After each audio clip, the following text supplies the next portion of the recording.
গরম ভাতে যদি এই রকম বট হয় তাহলে কি আর কিছু লাগবে? আমার তো মনে হয় না।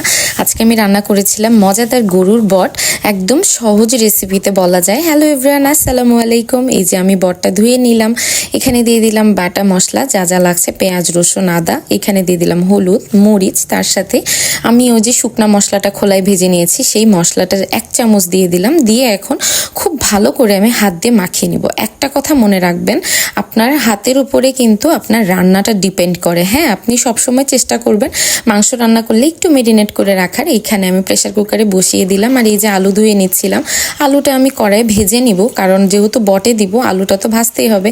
আমি লবণ হলুদ দিয়ে আলুটা খুব সুন্দর করে একটু করে ভাজা ভাজা নিয়েছি। এই যে আমার বট সেদ্ধ হয়ে গিয়েছে। আর দিয়ে দিলাম তেলানি। তেলানি তো মাছলি দিতেই হবে, আমরা মনে হয় বাগার না দিলে কোনো তরকারি খেতেই পারবো না, যেহেতু বট।